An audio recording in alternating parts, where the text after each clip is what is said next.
دویم نمبر تیره جمعه الحمدلله د سیاست او د خلافت لغوي او شرعي تعریفات تاسو ته کړو او دا مې وعده کړې وه چې بیا به انشاءالله العزیز شرایط درته وایم. نو خلافت او سیاست خدا دی چې یو مسلمان به د نورو مسلمانانو د پاسه امیر جوړیږي او د دې امت د دې رعایي او د دې قوم به د دین او د دنیا د احکامو خیال ساتي، حفاظت به کوي. نو راځو هغه کوم شرایط دي چې هغه اسلام داسې نه دی چې شتورې به مهارې مونږ پرېښودي یو چې څوک امیر جوړې او څنګه جوړې بس جوړې کا او هر چاته د امیر جوړولو او هغې ته د رایې ورکولو اختیار نشته. شریعت مونږ او تاسو پابند ګرځولي، لهذا د ټولو نه اول محترمو په مونږ او تاسو باندې دا واجب او لازم دی، فرض د اسلامي نظام راوستلو. څه شی دی را باندې دي؟ فرض دی. فرض دا امام قرطبي رحم الله د سوره بقره انی جاعل فی الارض خلیفہ د دې آیات لاندې لیکي چې الله رب العزت آدم علیه السلام پیدا کړي، دنیا ته را لېږي. د هغې عظیم یو مقصد دا و چې په مخ د ځمکه باندې آدم علیه السلام د الله د طرف نه نائب شي او د الله طرف نه د الله دین نافذ کړي. نو دې آیات لاندې امام قرطبي فرمایي څلورمه مسله دا ده: هذه الآیة اصل فی نسب امام وخلیفة يسمع له ويطاع لتجتمع به الكلمة وتنفذ به احکام الخلیفہ. فرمایي دې آیات دا آیات مضبوط دلیل دی د دې خبرې دپاره چې امام او خلیفہ مقررول دا واجب دي. دا څه شی دي؟ دا په امت باندې فرض کفایي دي او نن سبا فرض عین دي. نن سبا فرض کفایي حکم هغه وخت کې چې دومره خلک موجود وي چې یو فریضې دپاره کافي کېږي. اوس ټولو خلکو فریضه پرېښودې ده، نو اوس د فرض عین درجې ته رسېدلې ده چې موږ یو شرعي امیر وټاکو او د شرعي امیر په لاس باندې خپل بیعت سکو سر ته ورسو. دا واجب دی، لازم دی. ولا خلاف فی وجوب ذلك بین الامة ولا بین الائمة الا ما روی عن الاسم حيث كان عن الشریعة اسما. فرمائی په دې کې د ټول امت اتفاق دی چې نسب د امام خلیفو امام مقرر دا لازم او فرض دی، او صرف پر روافضو کې په معتزلو کې اسم هغه د کې اختلاف کړی دی. نو دې فرمایي حیث کان عن الشریعة اسم، وې دا پروانه کې دی د شریعت نه کون دی، د شریعت نه کون دی. نور ټول امت په دې باندې اتفاق دی. بیا محترم شرایط دیم بیانې ادرته ان شاء الله العزیز ویما په دې مسله به ځان د خیر سره پویو. اوس مولیان په دې خبره ځان نه پوهېږي. شریعت مونږ او تاسو پابند ګرځولي. مونږ او تاسو دلته کې مسجد کې کله امام مقررو، نو د امام په مقررولو کې مونږ د هر چا نه مشوره لو که نه خاصو خلکو نه لو؟ وایه که نه؟ خاص تاسو کلي کې پوډریانو او چرسیانو د امام باره کې مشوره لي؟ فاسقانو نه لي؟ فاجرانو نه لي؟ هغه خلکو نه به مونږ مشوره لو چې هغه لږ جومات سره تعلق ساتي، مسجد سره دین سره تعلق وي، هغه ښه او بد باندې پوهېږي که نه. نو دا امامت صغرا دی، ورکوټ امامت دی. او امیر مقررول حاکم او بادشاہ دا امامت کبرا ده، دا لوی امامت دی. نو د لوی امامت دپاره هم شرایط، کم انسانان چې هغې د امیر انتخاب کوي نو د هغې دپاره شرایط مقرر دي. پرون هم ما دلته بحث کې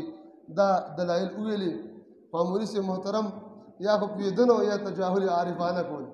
په خبره باندې پوهېږي. دا څونه علما کرامو چې کوم شرایط موږ ته د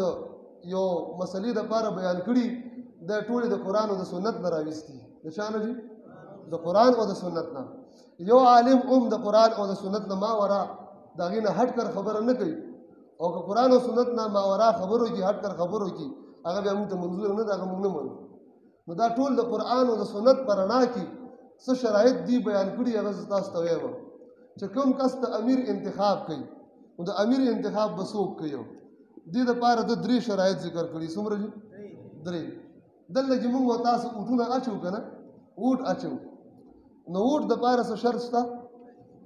پرون ما هلته آیین پاکستان دغه ملا صاحب ته وویلې، ملګرو به ویډیو کتلې. آیین پاکستان کې د اوټر دپاره یو څو شرایط دي. اول نمبر شرط دا چې دی به د پاکستان وي. د څه به وي؟ د پاکستان اوسېدونکی به وي. که دا د پاکستان نه و، د افغانستان یا د انډیا مسلمان یا د بل ځای، نو پاکستان کې د امیر المؤمنین جوړېدو دپاره د پاکستان د آئین د اړخ نه دته اجازت نشته او اسلام کې دا شرط که مغرب نه یو مسلمان راشي او هغه عادله دی پوهه دی هغه امیر انتخاب کې خپله مشوره ورکولی شي خو دلته پاکستان کې یو شرط دی چې دا پاکستان اوسېدونکي او شهري وي دویم شرط دا دی چې د ده به عمر 18 کال دی که د 18 کالو نه کمې بیا دې مشوره نشي ورکولی دریم شرط دا دی چې صوبایي ووټر لیست چې کوم دی نو په هغې کې به د ده نوم راغلی وي اوس بالفرض ما پسې په موبایل کې میسج نه دی راغلی د ووټونو په وخت کې او زه عالم یم بالفرض زه پوه یم هر څه کولی شم خو چې هغه ته ما ووټ نه دی راغلی نمبر نه دی راغلی زه ووټ نشم اچولی نو اسلام کې دا شته چې د یو ملک نمبر به تا پسې راغلي بیا مشوره ورکولی شي او که نمبر نه راغلی بیا نشي ورکولی دا مخالف د شریعت دی که موافق دی وایه مخالف دی دا شرط په خبره پوهېږي نو په ووټر دپاره په آئین پاکستان کې د اسلام شرط هم نشته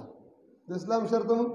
چې مسلمان وي شپږ شرایط یې لیکلي تاسو وګورئ یو شرط پکې دا نشته چې مسلمان وي د مسلمان شرط نشته دې اول نمبر شرط دا لګوي واما اهل الاختیار فشروط المعتبرة فيهم ثلاثه احدها العدالة الجامعة لشروطها اول کس چې کوم کس د امیر انتخاب کوي د بادشاه انتخاب کوي دی به عادل وي څه به شي عادل د عدالت علماء کرامو تعریف کړی مختلف تعریفات یو تعریف د عدالت دا دی چې دی به ګناه کبیره نه کوي څه به نه کوي شي ګناه کبیره او صغیره ګناه باندې به اصرار نه کوي بار بار والی به نه کوي او د خلاف مروت کارون نه به ځان ساتي دې ته عدل وایي دې ته څه وایي دا کس عادل دی چې ګناه کبیره نه کوي ګناه کبیره نه کوي او ګناه صغیره وړه ګناه بار بار نه کوي او د خلاف مروت کارون نه ځان هم ساتي نو دا عدالت دی او دې کس ته عادل وایي نو اسلام دا وایي چې کوم کس بادشاه ته مشوره ورکوي چې دا کس د بادشاه جوړ شي دا بل دې نه جوړېږي دغې به دا لیاقت وي چې دا به عادل وي اوس دا څومره خلک ووټونه اچوي نو دې کې عدالت شته وایه د ډبګرۍ اجړګان عادلان دي که فاسقان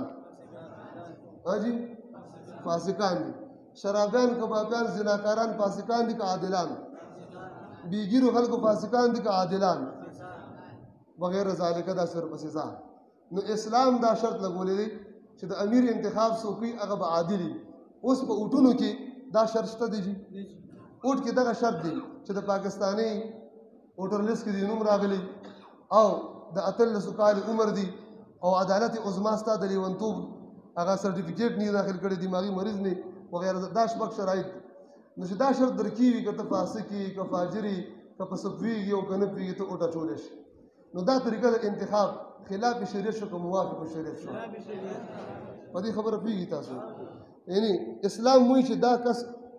د ډبګرۍ ایړه ووټ نشي اچولی او پاکستان آئین وایي چې اچولی شي نو اوس دا آئین د اسلام سره موافق دی که مخالف دی قرآن وایي دی ووټ نشي اچولی پاکستاني جمهوریت وایي اچولی شي دا جمهوریت شریعت سره مخالف دی که موافق پوهېږي که نه پوهېږي نو دا ملیان په دې خبرو ولې نه پوهېږي په دې مشره تاسو هم پوه شئ نعره تکبیر نظامی قرآنی محمدی مفتی درویش صاحب دویم شرط دا دی محترمو العلم الذي يتوصل به الى معرفه ما يستحق الامامه على الشروط المعتبره فيها دویم شرط دا څوک چې د امیر انتخاب کوي یعنې زموږ په اصطلاح باندې ووټ اچوي دغې به د سره به دومره علم وي چې هغه د امامت په د شرایطو باندې پوهېږي چې کوم کس به امیر جوړېدل جایز دي او کوم ناجایز دي تاسې په خپل ایمان وایي زموږ د عام مسلمانانو وروڼه چې بازار کې ټماټر خرڅوي یا سبزي خرڅوي یا فروټ خرڅوي یا زموږ مستریان وروڼه یا زموږ عام مسلمانان زمینداران یا یو دنیاداره پېښور مسلمانان وروڼه دې سره دغه علم شته وایه که نه شته ورسره دې سره دا علم شته چې کوم کس په شریعت کې امیر جوړول جایز دي او کوم ناجایز دي شته ورسره نشته نو لہذا شریعت دا شرط لګولی دی او په دې نظام کې دا شرط نشته دلته هر سړی هر کس او ناکس که پوهېږي او که نه پوهېږي نو دی به ووټ اچولی شي او شریعت دته د ووټ اچولو اجازت نه ورکوي چې مشوره شي نو اوس وایه دا نظام او دا آئین خلاف شریعت دی که موافق شریعت دی خلاف شریعت دی ها دریم شرط دا دی والثالث الرأي والحكمة المؤديان إلى اختيار من هو للإمامة أصلح وبتدبير المصالح أقوى معارف دریم شرط دا دی محترمو چې د سره به ضروري علم نه علاوه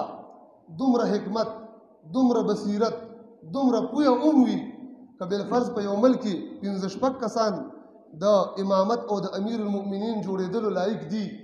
چې د سره دا علم وي دا بصیرت دا حکمت وي چې په دې پنځو کې خو پنځه واړه جوړول جایز دي خو اصلاح للامت پکې کم یو دی